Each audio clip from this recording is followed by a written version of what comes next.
bad for the whole Aaron Rodgers thing because it reminds me of the Gordon Hayward Celtics thing where they sign him. It's a big addition, and he comes out and within 5 minutes of his debut, terrible injury.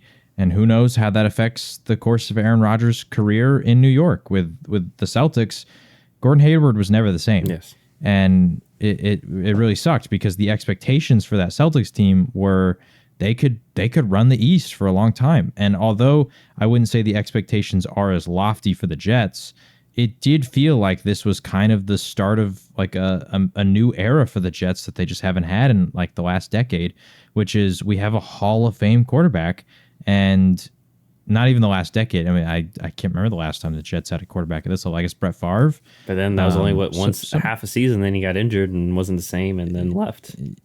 Yeah, so I don't know. It just felt like this was going to be something special, and it's really unfortunate for Aaron Rodgers too, because at his age, having this kind of an injury, although he's not a running quarterback, he is one of those QBs who buys time a lot.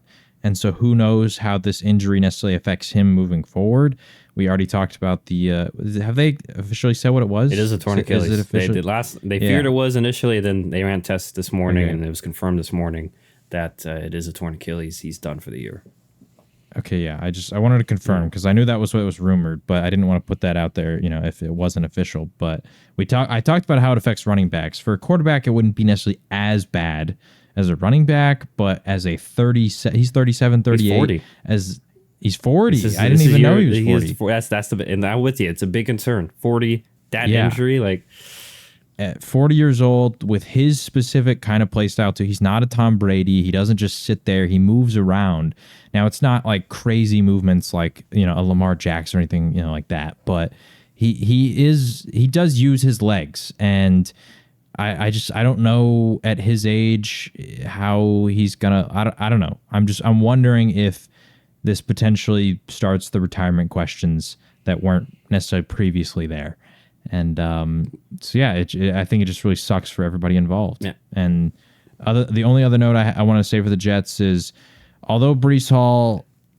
Once again, I try to look at the long runs. He had an 83-yard run and a 26-yard run, and when you put the other 8 carries in a perspective of that, they were like 2 yards a carry, which isn't super impressive, but an 83-yard run, a 26-yard run, and a 20-yard reception shows he still has that explosive ability, and he was able to do it consistently 3 times in this game against a really stout Buffalo Bills defense is really impressive. So you love to see it for Breece Hall, and I'm sure that, as he's get his legs back under him even more, he'll not only continue to have that same explosiveness, but all those other 8 carries will turn into more consistent 4 or 5 yard, type of gains instead of like 1 or 2 yard gains. So yeah, you'll love to see that for Breece Hall, and who knows, maybe with Zach Wilson under center, the Breece Hall Dalvin Cook tandem will become that much more important because they might have to run the ball a lot more. I know that Saleh has already publicly said this is Zach Wilson's team, and there's already been some backlash to that, so I don't know. We'll see how Jets fans handle that. Listen, like in regards to that, like Jets fans, who do you want? I know this Tom Brady. Once again, like Tom Brady's not, and he's not going to go to a team that literally like an issue for the Jets that popped up last night. At least a concern for me was their pass protection. We saw, literally Rodgers' first 2 plays were hurried and sat, and literally led to his injury. But even Wilson was, pass protection was not great. Wilson's been there the whole training camp. Like, you can't expect Brady or anyone else. It's hard to expect Brady or anyone else to come in, start right away, and know the playbook. Like, it was tough already last night. I'm saying because we're recording on Tuesday last night, because I'm sure they had plays that only mainly for Rodgers and the Hackett had, and then, now I got to change my play variety or what I can call because it's Zach Wilson who's first year in this offense, and we did not expect him to play at this game at all. So, but nonetheless, I don't know who else out there. Really, I feel like if anyone else they grab is probably going to be for backup, like, maybe a Flacco, maybe a Simeon, maybe if they trade for Jacoby Brissett. So we'll see what happens there. But it's just Jet fans, like, you're kind of stuck with Zach Wilson. But I think it's a good thing because now there's less pressure on Zach Wilson because, he's not supposed to be their savior anymore. It was supposed to be Aaron Rodgers, and he's supposed to be the backup. So that might take some pressure off. But sorry, is there anything else you wanted to add there? Or? Just on the Tom Brady thing, even if there wasn't concerns about learning the playbook, about all these kind of things, I don't know if I could see Tom Brady joining a rival team to the Patriots like that, because I do think it would it would potentially ruin his reputation with. There's no way you could ever fully damage your reputation with the Patriots fan base, but I do think they would view that as a pretty sour move to unretire literally a few months later, and which he already did it. Like you don't want to get into the Brett Favre situation where you retire multiple times and people start to kind of take it as like a meme and a joke, but then to do that for a rival to the Patriots, I don't know how like his diehard fan base really feel about that. So I don't think Tom Brady's really an option. I mean, I'm open to being surprised here, but I think just the fact that it's the Jets almost makes it impossible for this to be a thing. So yeah, I don't know who else they would go out there and get. And I forgot to mention, because this is an important note in regards to Tom Brady, he was actually at the New England game. He was honored, like he exactly. Did his thing. Like so like he literally was already like kind of yeah. Like I think at this point in his career, like he realizes the value of like the connection to the Patriots. Like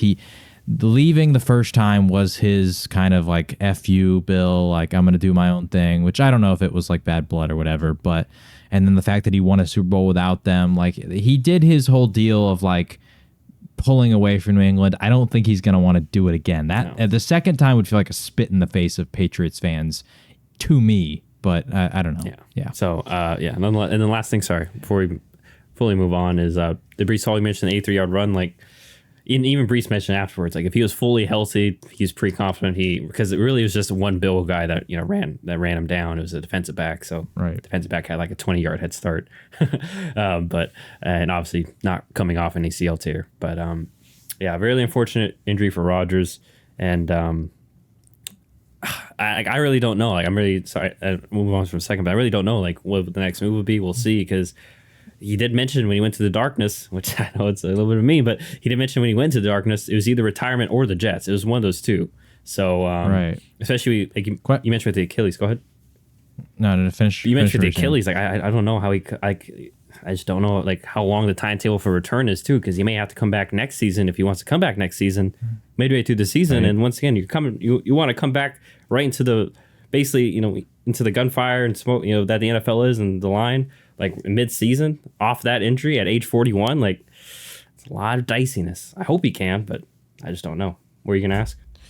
So, question: if you're the Jets, first off, like I said, I know that some people have already been very publicly against the decision to keep Zach Wilson. Let's just say they don't want to go Zach Wilson. Mm-hmm. Let's just talk about some hypothetical examples here. Because there's some good backup quarterbacks out there. I'm thinking Gardner Minshew for the Colts, maybe Jacoby Brissett for the Commanders, Andy Dalton for the Panthers. Like there's some options. Jameis Winston on the Saints. Yeah. There's some options that obviously aren't Aaron Rodgers, but they might be better than Zach Wilson. Or you could even maybe go the route of like trading for a disgruntled starter, assuming maybe the season doesn't start off as you plan. Like, let's say the Rams just go on a losing streak. Who knows? Maybe they want to get rid of Matthew Stafford's contract. The Jets are wanting to win now. I don't know. I'm just trying to think of certain options that the Jets could go if they wanted to trade for a QB. Because I don't know who you would sign. Yeah, I think Dalton would be a good one. I don't think Jameis, just because it's like the issue is the concern with Zach Wilson is his decision making, and we all know that is also a major concern with Jameis Winston. So I'm trying to think of people like you said, like an Andy Dalton, like a veteran that we know Andy can take care of the ball, learn our system, and most importantly, take care of the ball, because we saw Monday night. This is a very good defense. We expect to be top 5 again, and as long as Brees Hall and Dalvin Cook are there. Like we expect the running game to be good, and Garrett Wilson's obviously a star in the making. So I think Dalton's probably. I've seen Trevor Siemian thrown out there because I think he's the backup for Cincinnati. So we've seen him be okay, but I think he falls a little bit more in the Winston spectrum a little bit, because remember that's what kind of ended him in Denver was some questionable decision making, which I like Jacoby. I think Jacoby Brissett could be an option as well. Just because he's kind of been in these situations where, hey, I'm the bridge guy. I know it. I know I'm just a 1-year starter, but I'm just going to execute the game plan for y'all. And he can kind of do a little bit of everything, too. He's a little mobile, got a solid arm, and can be conservative and do all those things. So, it just, I guess, depends on the price though that the Jets are willing to pay. But not price excluded. I would say probably Dalton. Honestly, I would say Brissett one, just because Dalton's a little bit older, so you don't want another injury, potentially to Dalton. So I think Brissett would probably be at the top of my list if I was in that situation. Honestly, and I know this may sound crazy, I wouldn't be surprised. Maybe like a Mitch Trubisky, because remember Pittsburgh gave him an okay contract to be a backup. Sure. I'm just saying, hey Mitch, you want to try to be the guy here for the Jets? I could maybe see that happening, but I would still have Jacoby Brissett as my personal, I guess I would say front runner in regards to that. Is there anyone you had in mind?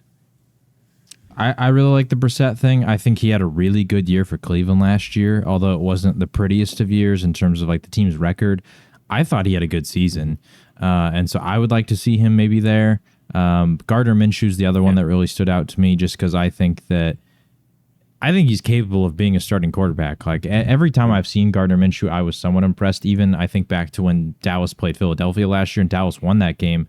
Minshew was actually pretty good. It was a shootout. He had 300 yards, a couple touchdowns. So he had a solid game. And so I think for both him and Brissett, they're kind of in that weird spot where I think they're good enough to be a starting quarterback in the NFL. They just don't have they're in offenses right now where there's a younger option that has the mystery, the unknown aspect of Anthony Richardson and Sam Howell that makes the team lean that way, because we know what Minshew and Brissett are. We don't know what those guys are.